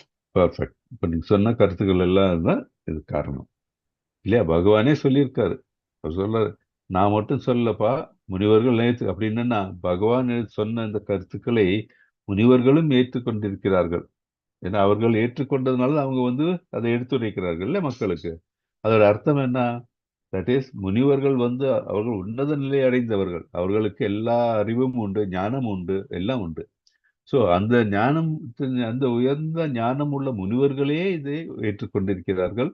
அவர்களும் அவர்களுடைய உபனிஷத் இல்ல வேதங்கள் என்னெல்லாம் அவர்கள் நமக்கு அளித்திருக்கிறார்களோ அதிலும் அதை அவர்கள் வெளிப்படுத்தி உள்ளனர் அப்படின்னு சொல்றாங்க. ஸோ மாதாஜி எல்லாம் சொன்ன மாதிரி ரெஃபரன்சஸ் நமக்கு இருக்கும் பொழுது அது அந்த அளவுக்கு நமக்கு ஸ்ட்ரெஸ் பண்ணும்போது இன்னும் நமக்கு அது இந்த பாயிண்ட் நம்ம மனதில் நல்லா.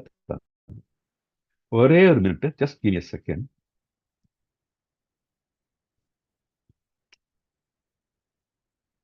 Just give me a second, ஒரே ஒரு மினிட்.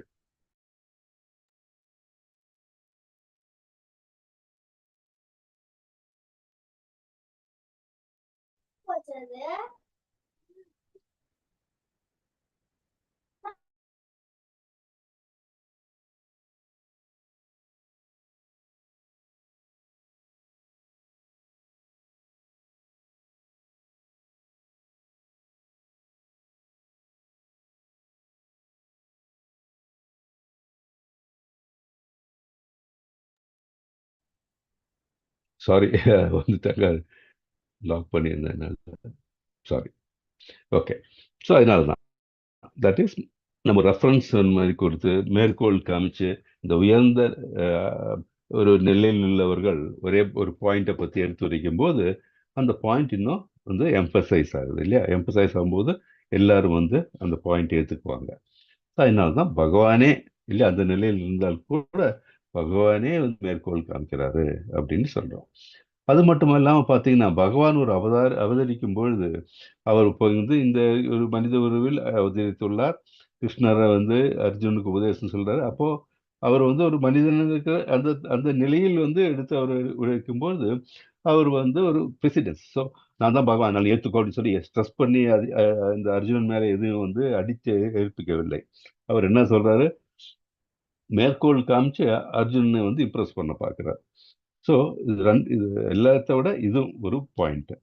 என்னன்னா பகவான் வந்து இந்த அவதரித்த பொழுது எந்த இதையும் வந்து அவர் வந்து எந்த கடமையும் செய்ய தவறவில்லை. ஒரு மனிதர் அவருடைய தாயாருக்கு செய்ய வேண்டிய கடமையை செய்தார். அதே மாதிரி வந்து அவருடைய ஃப்ரெண்டுக்கு செய்ய வேண்டிய கடமையை செய்தார். அவருடைய அவருடைய வைஃப்ஸ்க்கு செய்ய வேண்டிய கடமையை செய்தார். ஸோ அதனால என்ன, அவருடைய வாழ்க்கையிலிருந்து நம்ம மாதிரியா அதை வந்து அவருடைய வாழ்க்கையை நாம் பின்பற்றலாம். இல்லாட்டி என்ன சொல்லுவாங்க எல்லாரும், ஓ அவர் கடவுள், அவர் வந்து அவரே வந்து எல்லாம் தவறாக எல்லாம் செஞ்சிருக்காரு, ஸோ அதனால நம்மளும் அதை பின்பற்றலாம் அப்படின்ட்டு மனிதர்கள் வந்து செய்யலாம். அதனால பகவான் அந்த மாதிரி ஒரு நிலைமைக்கு வந்து எதுவுமே வந்து கிவன் ஆப்பர்ச்சுனிட்டி அப்படின்னு நம்ம இதுல இருந்து தெரிஞ்சுக்கணும். பிரபுஜி, சொல்லுங்க. இறைவனை வந்து பரமலுக்காக நம்ம நினைச்சு இறைவழியில் பக்தி சேவையிலும் தொண்டு சேவையிலும் ஜபகீர்த்தி சேவையிலும் அவர்கள் ஈடுபடுபவர்கள் வந்து கடவுளுக்கு ரொம்ப பிடிக்கும். அவர் நித்தியமானவர். ஆமா மாதாஜி, நித்தியமானவர். அவரை வந்து பரமலுக்கா நம்ம அவரையே நினைத்து அவருடைய எல்லாம் அந்த கடவுளையே நினைத்து அவரையே நினைத்து அவரை பரமலுக்கா நம்ம மனசுல வந்து கிருஷ்ண உணர்வுல நம்ம போகணும். நம்ம அதை எதையும் நினைக்க கூடாது. இடையில பக்தி சேவையிலும் பக்தி தொண்டுனும் அவரையே நினைத்து அவரையே செயல்படும். கண்டிப்பாக கடவுள் வந்து நித்தியமான அடையலாம். ஹரே கிருஷ்ணா மாதாஜி. ஓகே, இப்போ வந்து 13.6 and 7 யார் வாசிக்கிறீங்க? ஜெயஸ்ரீ மாதாஜி, நீங்க வாசிங்க மாதாஜி. ஆல்பபெட்டிக்கல் ஆர்டர்ல படிச்சிட்டு இருக்கோம். போன தடவை ஜானகி பிரபுஜி படிச்சாங்க, நீங்க படிச்சிருங்க மாதாஜி. ஹரே கிருஷ்ணா பிரபுஜி. ஹரே கிருஷ்ணா மாதாஜி.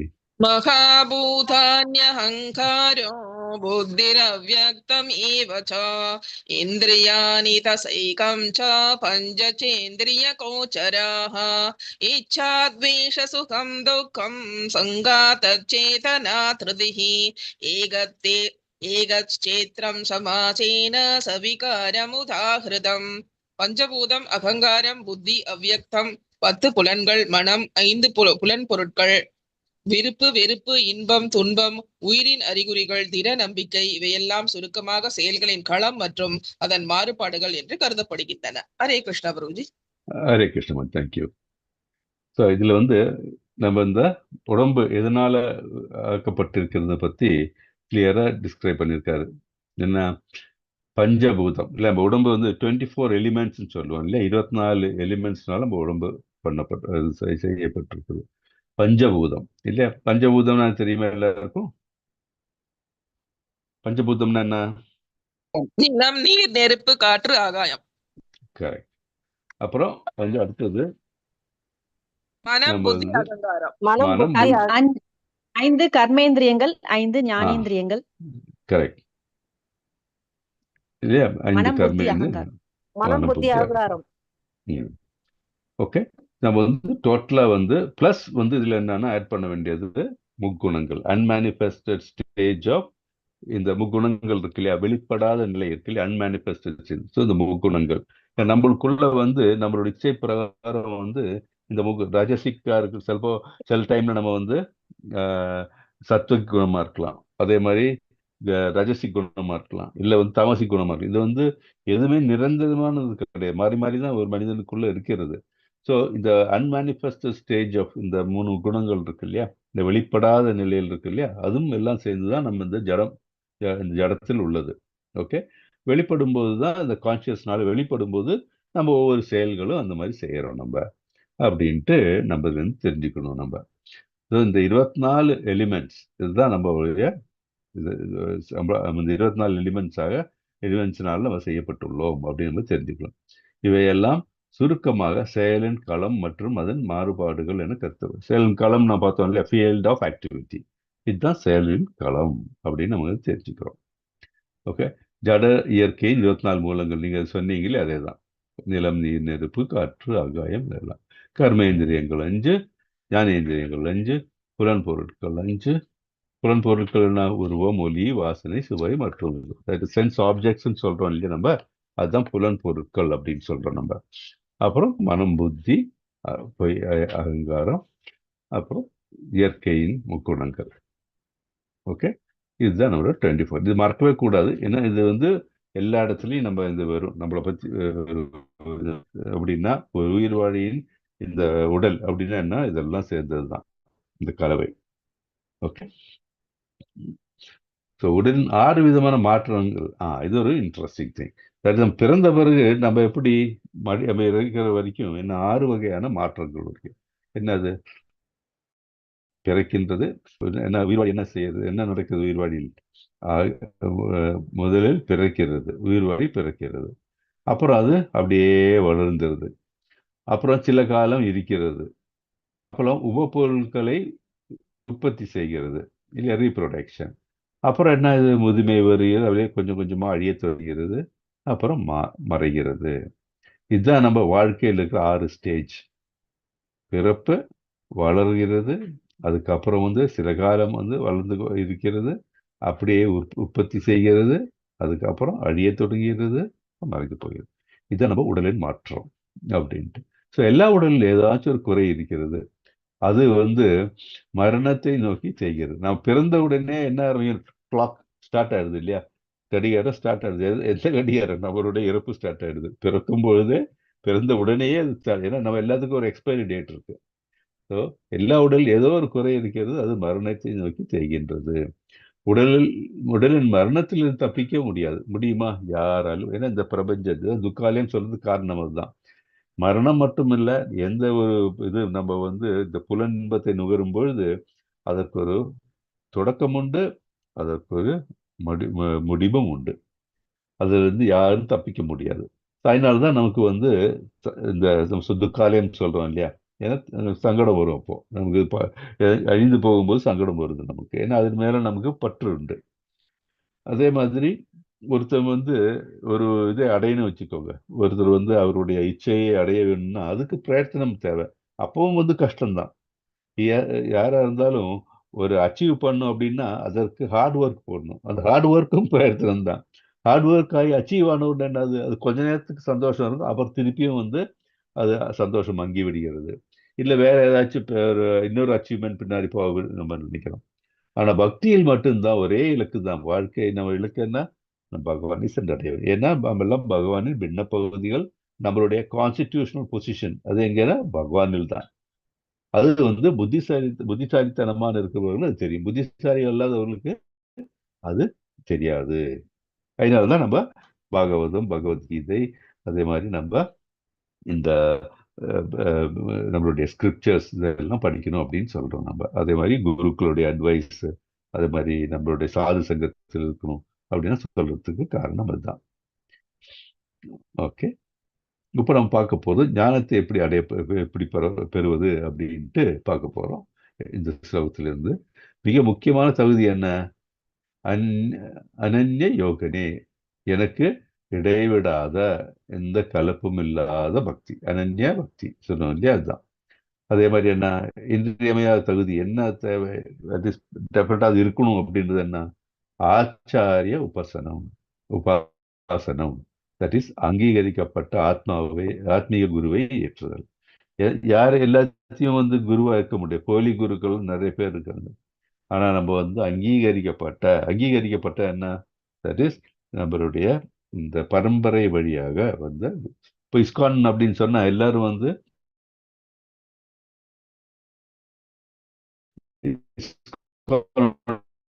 இதை ஃபாலோ பண்ணணும். பிரபுபாதர் என்ன சொல்லி கொடுத்திருக்காரோ அதுதான் நம்ம எல்லாரும் ரொம்ப பேசி கொண்டு வருகிறோம்.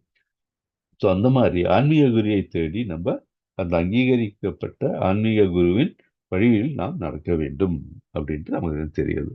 மற்ற முக்கிய தகுதிகள் என்னெல்லாம்? ஞானத்தை பெறுவதற்கு அமானித்துவம், பணிவு தேவை. அஹிம்சை தேவை. சுய கட்டுப்பாடு, ஆத்ம விதிக்கிரக அது தேவை. அப்புறம் என்ன அடுத்தது என்ன? அரதி ஜன சம்சதி அப்படின்னா பொதுமக்களிடம் பற்றில்லாத இருத்தல். அப்படின்னா என்ன? நம்ம யாரையும் நம்ம அதை சிவிக் சென்ஸ் இல்லாம இருக்கணும்னா அது கிடையாது. அளவுக்கு மீறி அட்டாச்மெண்டே கூடாது. ஏன்னா அட்டாச்மெண்ட் இருந்தால் தான் பொன் மேலேயோ இல்லை பொருள் மேலேயோ இல்லை பெண் மேலேயோ இருந்தால் என்ன அதை அடையத்துக்கு தான் முற்படும். அந்த அட்டாச்மெண்ட் கூடாது அப்படின்ட்டு நம்ம இதுல புரிஞ்சுக்கிறோம். ஸோ வாழ்க்கையின் பாடம் என்ன? இதிலிருந்து இலக்கை குறி வையுங்கள், முறையான பயிற்சியை அளிப்பவரை பெறுங்கள், மிகுந்த பணிவுடன் கற்றுக்கொள்ளுங்கள். அதனால என்ன? வெற்றி நிச்சயம் அப்படின்னு. ஸோ 2வது பாடம் என்ன? அஹிம்சை என்பது மற்றவர்களை கொல்லாது இருப்பதோடு நின்று விடுவதில்லை. உண்மையில் அது மற்றவர்களை துன்பத்தில் தள்ளாததே ஆகும். இப்போ நிறைய பேர் நம்ம மனசுல அஹிம்சை அப்படின்னா என்ன மனசுல தோணும்? மற்றவர்களை துன்புறுத்தக்கூடாது, அவர்களுக்கு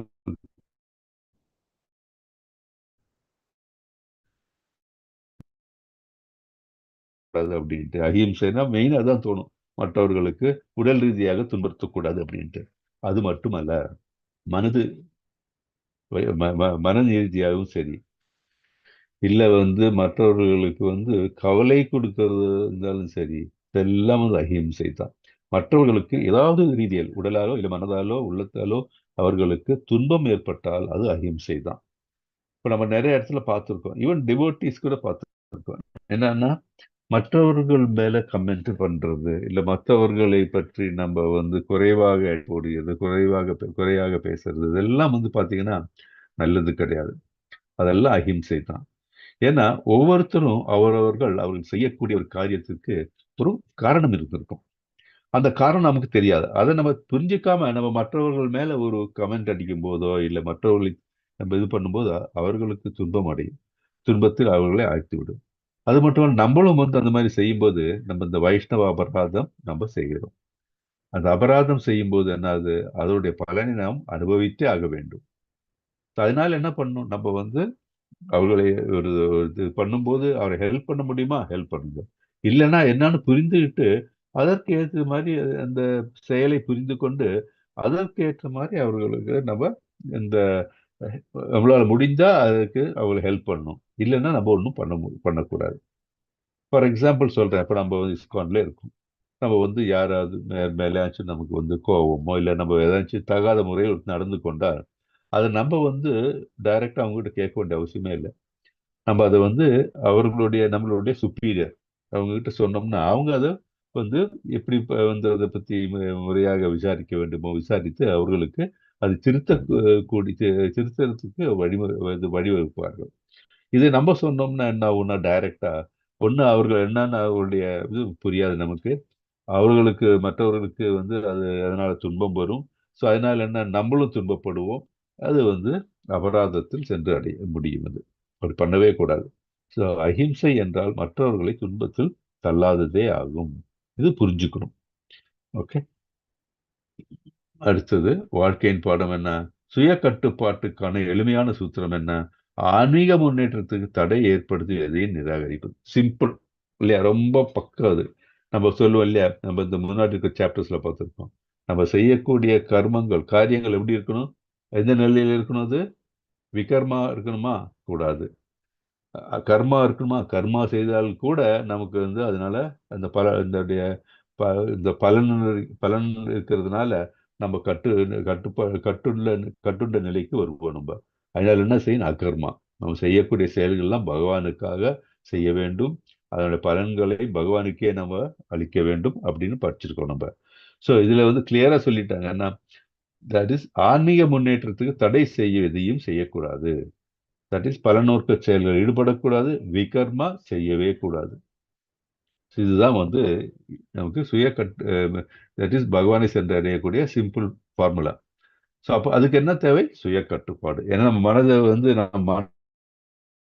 சொல்லுவாங்க இல்லையா, நம்ம எல்லா இடத்துக்கும் இருக்கும். அது அதை ஆசைப்படுத்தணும், இதை ஆசைப்படுத்தணும். ஆனால் அதெல்லாம் நம்ம மனதை இது பண்ணக்கூடாது, விலைகழிக்க விடக்கூடாது. சுய கட்டுப்பாடு மனதினை பகவானில் நம்ம வைத்து விட்டால் என்ன ஆகும்னா, மற்ற ஆசைகள் எதுவும் மனதில் ஏற்படாது அப்படின்ட்டு நம்ம தெரிஞ்சுக்கிறோம். ஹரே கிருஷ்ணா. 13:8-12. கவிதா மாதாஜி.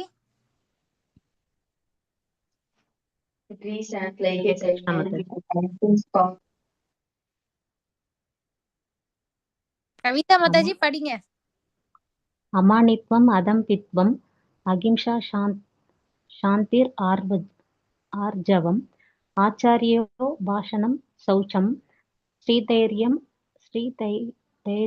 ஆத்ம வினிகிரஹ இந்திரியார்த்தேஷு வைராக்கியம் அனஹங்கார ஏவச்ச ஜன்ம மிருத்யு ஜரா வியாதி துக்க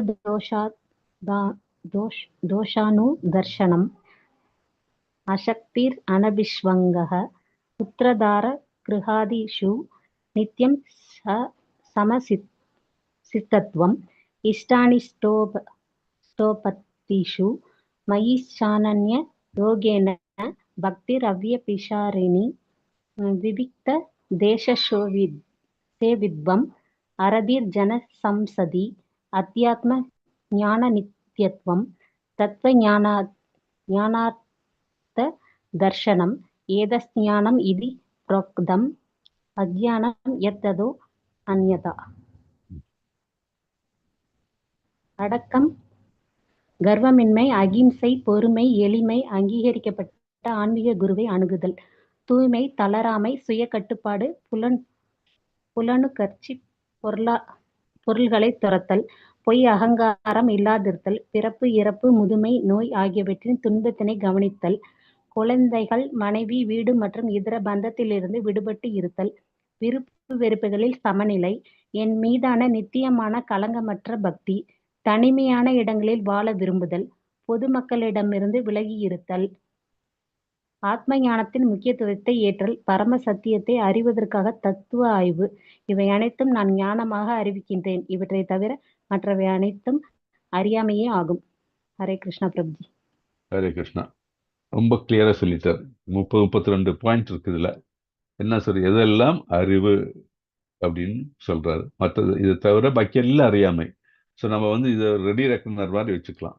அறிவு அப்படின்னா என்ன, இல்லை அறியாமைன்னா என்ன அப்படின்ட்டு புரிஞ்சு கொள்கிறதுக்கு சிம்பிளா இந்த 4 ஸ்லோகத்துல எக்ஸ்பிளைன் பண்ணிட்டாரு பகவான். என்ன சொல்றாரு, ஃபர்ஸ்ட் அடக்கம் இல்லையா, நமக்கு அடக்கம் இருக்கணும். அதான் சைத்தன்ய மகாபிரபு சொல்லியிருக்காரு இல்லையா, இந்த 3வது சிஷ்டாஷ்டகத்துல.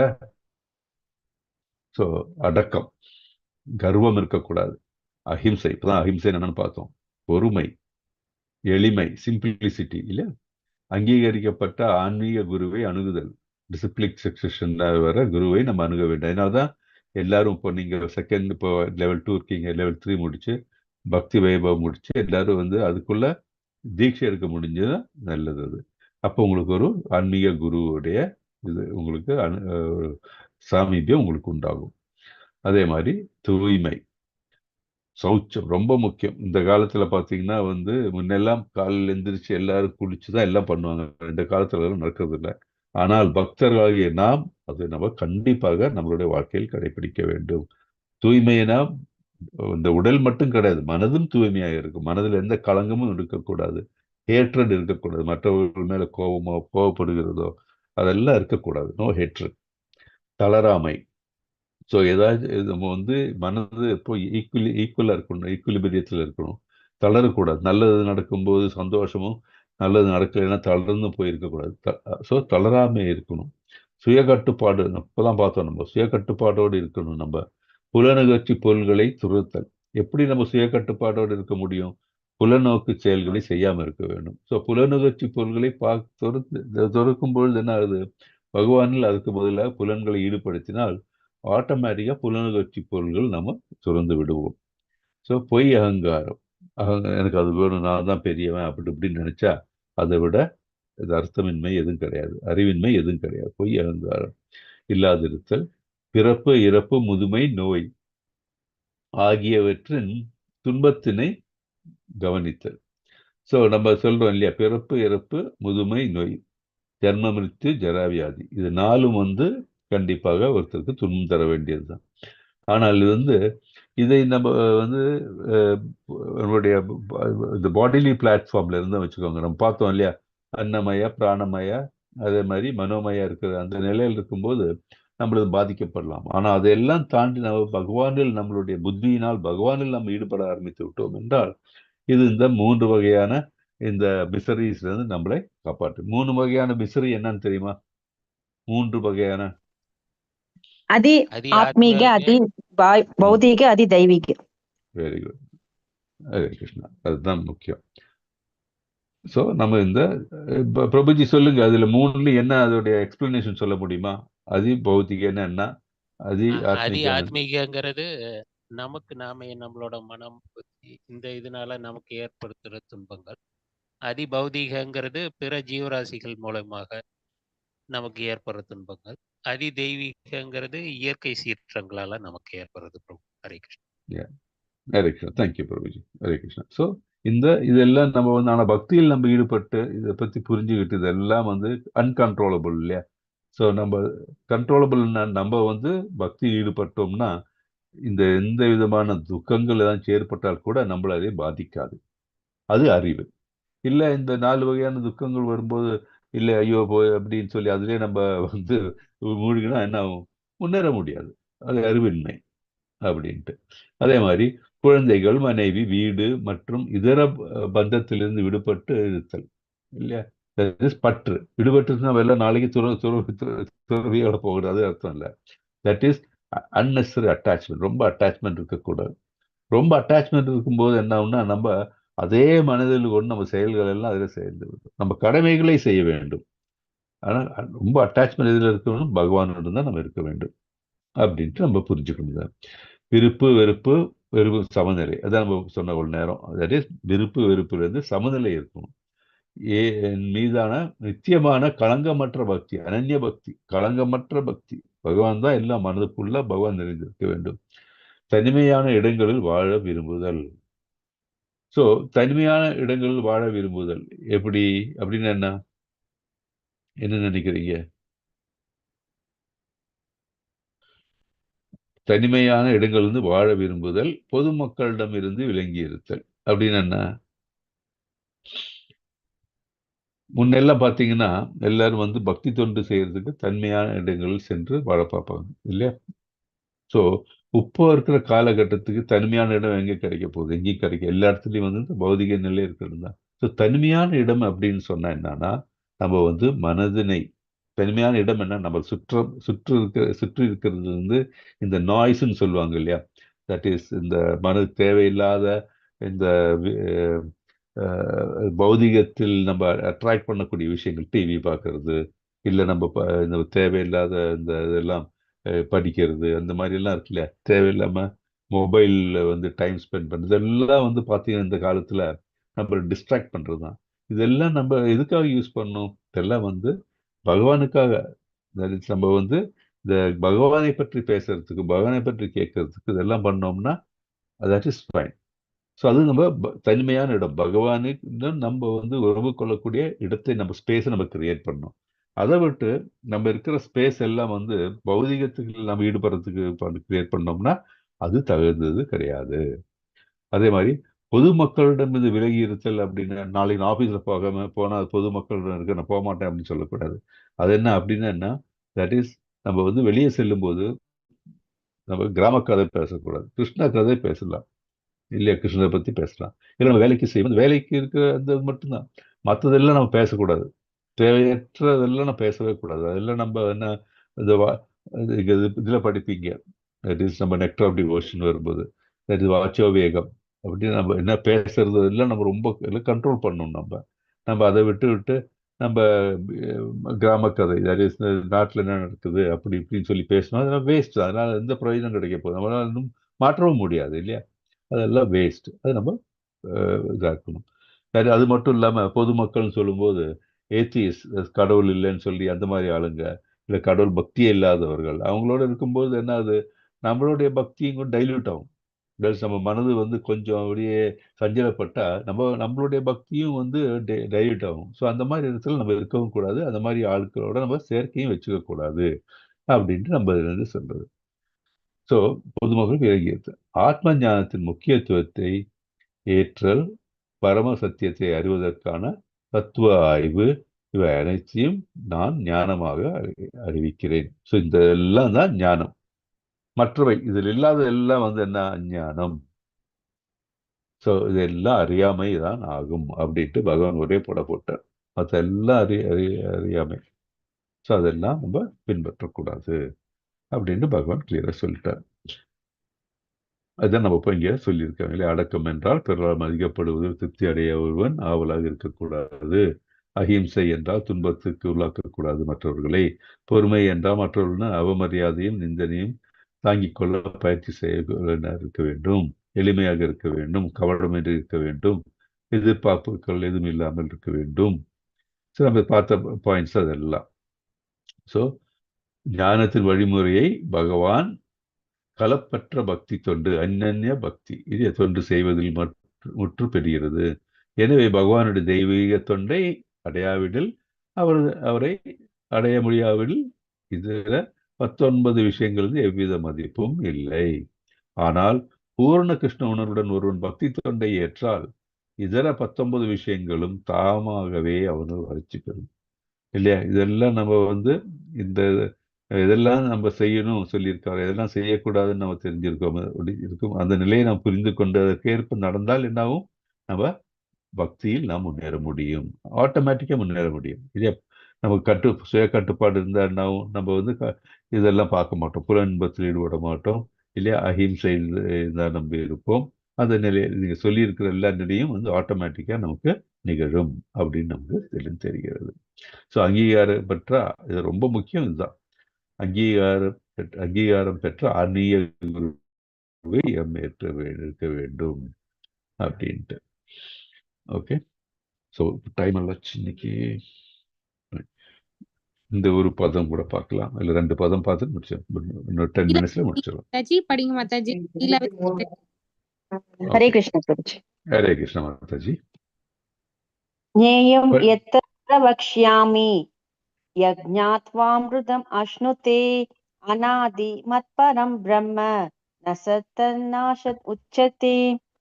தற்போது எதை அறிவதால் நீ அமிர்தத்தை சுவைப்பாயோ அந்த அறியப்படும் பொருளை நான் உனக்கு விளக்குகின்றேன். ஆரம்பம் இல்லாததும் எனக்கு கீழ்ப்பட்டதும் பிரம்மன் ஆத்மா என்று கூறப்படுவதுமான இது ஜட உலகின் காரணம் மற்றும் விளைவுகளுக்கு அப்பாற்பட்டு விளங்குகின்றது. ஹரே கிருஷ்ண பிரபுஜி. ஹரே கிருஷ்ண. ஸோ என்ன சொல்றாரு, இதுவரை தற்போது எதை அறிவதால் நீ அமிர்தத்தை சுவைப்பாயோ அந்த அறியப்படும் பொருளை நான் உனக்கு விளக்குகின்றேன். ஆரம்பம் இல்லாததும் எனக்கு கீழ்ப்பட்டதும் பிரம்மன் ஆத்மா என்று அழைக்கப்படுவதுமான இது ஜட உலகின் காரணம் மற்றும் விளைவுகளுக்கு அப்பாற்பட்டு விளங்குகிறது. என்ன சொல்றாரு இங்க, நம்ம இது வரைக்கும் நம்ம என்ன பார்த்தோம், பகவான் நமக்கு ஃபீல்ட் ஆஃப் ஆக்டிவிட்டி இல்லையா, க்ஷேத்ர, அது மாதிரி க்ஷேத்ரஜா, அதை பத்தி எக்ஸ்பிளைன் பண்ணார் இல்லையா? ஸோ இப்போ என்னன்னா அவர் எதை பற்றி நாம் தெரிந்து கொள்ள வேண்டும் என்பதை பற்றி எல்லாம் இப்போ அவர் விளக்கப் போகிறார். தட் இஸ், எதை அறிவதால் நீ அமிர்தத்தை சுவைப்பாயோ.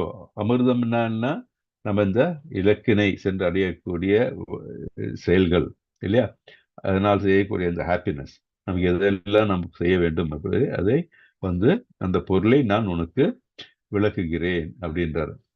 ஆரம்பம் இல்லாததும் எனக்கு கீழ்ப்பட்டதும் பிரம்மன் ஆத்மா என்று அழைக்கப்படுவதுமான இது ஜட உலகின் காரணம் மற்றும் விளைவு அப்பாற்பட்டு விளங்குகிறது அப்படின்றாரு. ஸோ அறியப்படும் பொருளை அறிவதால் ஒருவன் முக்தி அடையலாம். என்னது ஆத்மா அப்படின்னா உயிர், அது ஜீவம், அதை நம்ம க்ஷேத்ரஞான்னு சொல்றோம். ஆத்மாவுக்கு ஆரம்பிக்கிறதா இல்லை, இது முடிவிருக்கிறதா கிடையாது, பகவானுக்கு கீழ்பட்டுள்ளது இல்லை, அதுதான் க்ஷேத்ரஞான். அது ஜட உலகின் காரணம் மற்றும் விளைவுகளுக்கு அப்பாற்பட்டு விளங்குகிறது. ஸோ இந்த ஆத்மானது ஜட உலகினுடைய காரணமா அப்படின்னு கேட்டா, ஆத்மா ஜட உலகிற்கு அப்பாற்பட்டது இல்லையா, பகவானிடம் நமக்கு தோன்றியுள்ளது அது இல்லையா ஆத்மா என்பது. ஸோ ஜட உலகம் நம்ம டெம்பரரி ஸ்பேஸ் தான் அது இல்லையா. ஸோ இது அதே மாதிரி நம்மளுடைய ஆத்மாவுடன் யார் கூடியிருக்கிறார் பார்த்தா பரமபுருஷர். அதுதான் நம்ம பார்த்தோம் க்ஷேத்ரஞா. ஆத்மாவும் சரி, இந்த பரமபுருஷராக இருக்கிற பரமாத்மாவும் சரி, அதனாலதான் அவரை முதன்மை க்ஷேத்ரஞா அப்படின்னு சொல்றோம். ஏன்னா ஆத்மாவுக்கு அந்த உடலை பற்றி தான் தெரியும், ஆனால் பகவானுக்கு பரமபுருஷருக்கு பரமாத்மாவுக்கு எல்லா க்ஷேத்திரத்தை பற்றி தெரியும் அப்படின்றது. ஸோ ஆத்மாவின் பண்புகள் என்ன நம்ம அப்போவே பார்த்தோம், அதுதான் நித்தியமானது, பிறந்த நாள் கிடையாது, காலாவதி கிடையாது, என்னெல்லாம் அனாதி அப்படின்னு சொல்றோம். இப்போ அது யாருக்கு கட்டுப்பட்டது, கிருஷ்ணருக்கு கட்டுப்பட்டது. அது கிருஷ்ணரை தான் எப்பவும் சார்ந்திருப்பது. இந்த பௌதிக உலகின் காரணமும் மற்றும் விளைவுகளுக்கு அப்பாற்பட்டது. ஸோ இந்த ஆத்மானால்தான் பௌதிக உலகத்துக்கு காரணமா கண்டிப்பா கிடையாது. அதுக்கு அப்பாற்பட்டது தான் அது. எதற்கு இந்த ஆத்மா எதற்கு எதில் எந்த காரணத்திலிருந்து தோன்றியுள்ளது அப்படின்னா பகவானிலிருந்து தான். ஸோ இந்த பௌதிக உலகத்துக்கும் இந்த ஆத்மாவுக்கும் வந்து எந்த விதமான இந்த லிங்க் கிடையாது அப்படின்னு சொல்லணும். எப்படி இருக்கு லிங்க் எப்படி இருக்கு? ஆனா நம்மளுடைய இச்சை இருந்து அதை அனுபவிக்கணும்னு சொல்லும்போது பகவான் இது இந்த பிரபஞ்சத்தை நமக்கு பிளே கிரவுண்ட் இல்லையா, இது ஒரு ஃபீல்ட் ஆஃப் ஆக்டிவிட்டியை நம்ம கொடுத்துருக்கிறார். ஸோ அதனால இந்த ஆத்மாவோட விளைவுக்கு இது இந்த பௌதிக உலகம் வந்து காரணம், இது டைரக்டான காரணம் கிடையாது. ஆனால் விளைவுகளுக்கு அது வந்து காரணமா இருக்கும். எப்படி? தட் இஸ் இந்த ஃபீல்ட் ஆஃப் ஆக்டிவிட்டி இருக்கு இல்லையா, அதை நம்ம அதை எப்படி உபயோகித்து அதிலிருந்து நம்ம செயல்படக்கூடிய நிலை தான் வந்து நம்மளுடைய இலக்குக்கு சென்றடைய சொல்லும். அதை விட்டு இந்த பௌதிக உலகில் உள்ளவற்றை நம்ம வந்து அனுபவிக்க முற்பட்டோம் என்றால் அதனால் நமக்கு கண்டிப்பாக குணம் இருக்காது அப்படின்னு தெரியுது. ஸோ இது வாழ்க்கை பாடம் என்ன? இதுல இருந்து இப்ப இதுல என்ன சொல்றதுன்னா, விருந்தினர் மாளிகையின் சாமான்களை சரி செய்து சமயத்தை வீண் செய்யாதீர்கள், தங்களது நித்திய வீடு பக்குவமானதாக தயாராகி உள்ளது. இது நல்ல எக்ஸாம்பிளா சொல்றாங்க. நம்ம இப்ப இருக்கிறது வந்து விருந்தினர் மாளிகை தான், பௌதிக டெம்பரரி ஸ்பேஸ்.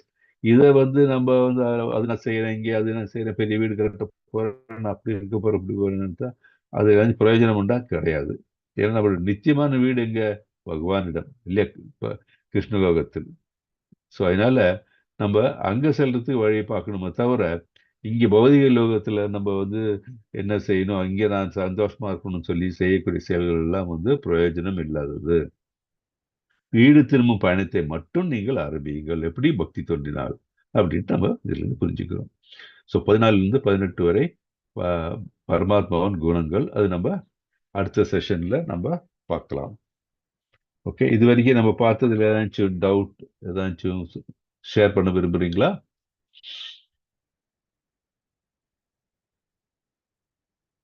ஹரே கிருஷ்ணா.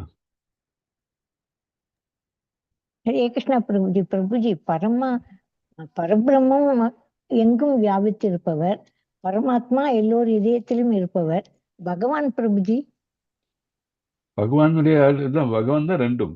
பகவான் வந்து பரபிரமம் சொல்லும்போது பகவானுடைய ஆற்றல் வழியாக எங்கும் நிறைந்துள்ளார் அவரு.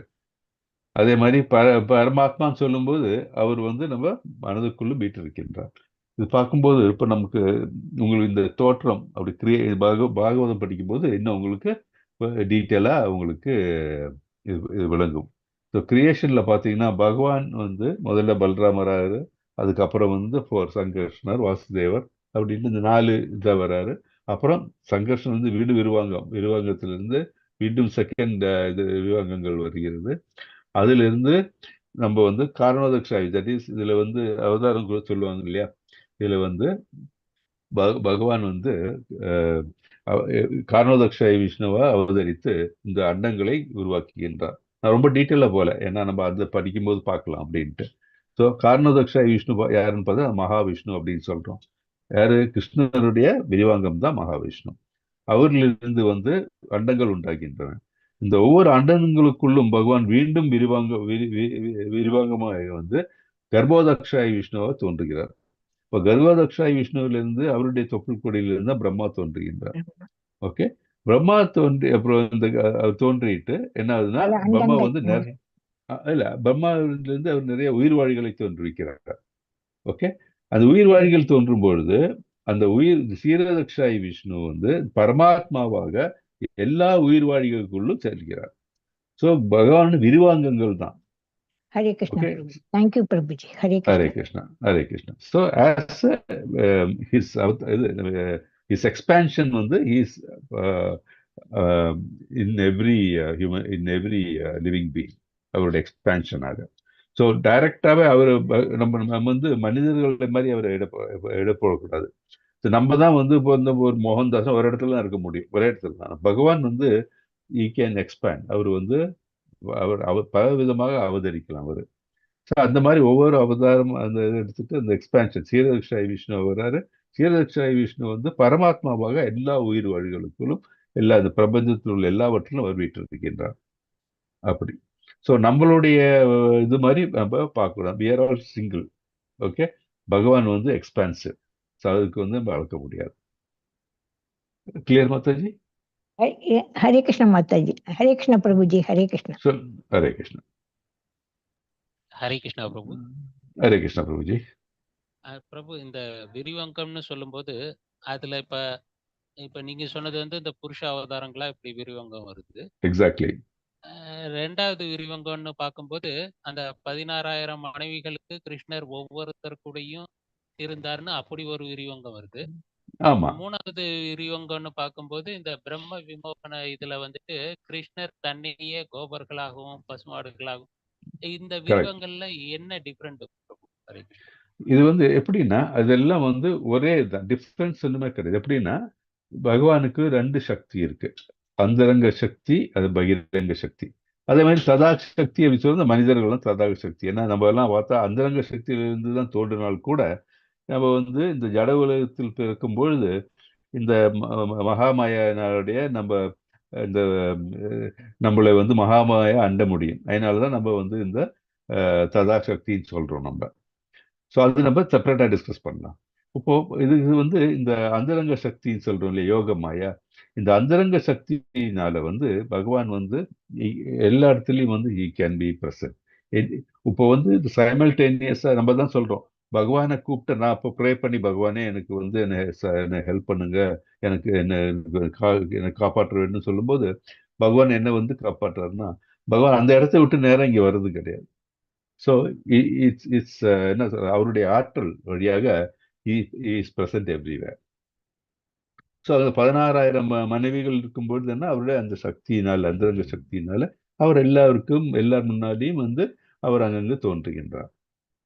அதே மாதிரி இந்த கோவர்தன அதே மாதிரி தான்.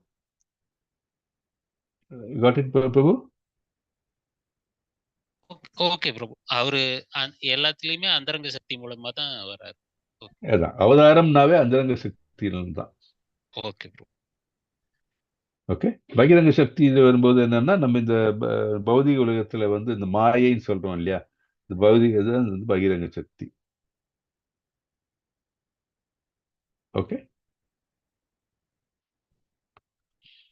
Good question Prabhuji. அச்சிந்திய சக்தின்னு ஒன்று ஒரு வார்த்தை யூஸ் பண்றாங்களே பிரபு, அது என்ன? அச்சிந்திய சக்தின்னு வர்றது சக்தி பகவானுடைய சக்தி வந்து மெயினானவே இந்த 3 சக்தி சொல்லணும். இப்போ நம்ம சொன்ன மாதிரி அந்தரங்க சக்தி, பகிரங்க சக்தி, ததா சக்தினா மார்ஜினல் எனர்ஜி. மார்ஜினல் எனர்ஜி தான் மனிதர்கள்லாம். தட் இஸ் இந்த நம்ம இது இருக்கு இல்லையா, ஹியூமன் பீயிங்ஸ். எப்படின்னா நமக்கு வந்து பகவானுடைய அந்தரங்க சக்தியிலிருந்து நம்ம தோன்றி இருக்கோம். ஆனால் இந்த பௌதிக உலகத்தில் பிறக்கும் பொழுது நம்ம சொல்ற இந்த முக்குணங்கள்னால நம்ம வந்து பாதிக்கப்படுகின்றோம். அது இந்த பிரபஞ்சத்தில் நம்ம பிறக்கிறதுனால தான். ஸோ எப்படின்னா ஒரு கடற்கரை இருக்குன்னு வச்சுக்கோங்க, ஒரு பக்கம் கடல், இன்னொரு பக்கம் கரை. இந்த அலை அடிக்கிற இடம் இருக்கு இல்லையா, நனைந்து இருக்கும் இல்லையா, அதுதான் நம்ம வந்து இந்த ததா சக்தின்னு வச்சுக்கணும். ஏன்னா நம்ம அந்தரங்க சக்தி அந்த லேண்டு, ஆனால் வந்து மாயை தண்ணீர், அது அந்த அலை அடிக்கும் போது நம்ம அந்த தண்ணீர் வந்து பாதிக்கப்படுகிறது. அதுதான் மனிதரோட நிலை. அதனாலதான் இந்த பாதிப்புக்கு நம்ம பாதிப்பிலிருந்து விடுபட வேண்டும் என்றால் பகவானுக்கு சேவித்து நம்ம வந்து பக்தி தொண்டு செய்து பகவானை சென்றடைய வேண்டும், பிறப்பிலிருந்து விடுபட வேண்டும். அப்ப நம்ம மீண்டும் நம்ம அந்தரங்க சக்தியில் நாம் சென்றடைகிறோம். அது ஆயிடுது, நம்ம பியூர் ஆயிடுவோம். அதுதான் வந்து சொல்றாங்க. இப்ப அஜிந்திய சக்தி அப்படின்ட்டு ஸ்பெசிபிக்காக 3 இந்த இதுதான் சக்தி. தட் இஸ் அந்தரங்க சக்தி, பகிரங்க சக்தி. ஹரே கிருஷ்ணா பிரபு. அஜிங்கிய சக்தி வந்து கான்டெக்ட் இருந்து, அந்த கான்டெக்ட்ல இருந்து நம்ம அந்த இதுக்கு நம்ம we can derive that.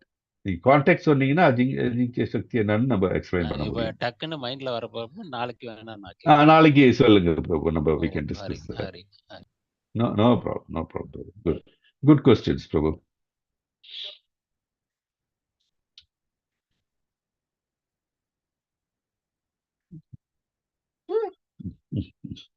வேற ஏதாச்சும் டவுட்ஸ், எனி கிளாரிஃபிகேஷன்ஸ்? ஓகே, இது இல்லைன்னு நம்ம இன்னைக்கு இதோட நிறுத்தலாம். நம்ம வந்து ஃப்ரைடே அன்னைக்கு நம்ம நெக்ஸ்ட் செஷன் வச்சுக்கலாம். Okay, Hare Krishna. Closing prayer சொல்லிடுறேன். பாஞ்சா கல்பத்தருபியஸ்ச கிருபா சிந்துபிய ஏவச்ச பதிதானாம் பாவனேபியோ வைஷ்ணவேபியோ நமோ நமः. अनंत कोटि वैष्णव की जय, श्रीला प्रभुपाद की जय, रामाचार्य हरिदास ठाकुर की जय, भगवद गीता भागवत की जय. All glories to the assemble. Hare Krishna. எல்லாருக்கும் நன்றி. நம்ம வெள்ளிக்கிழமை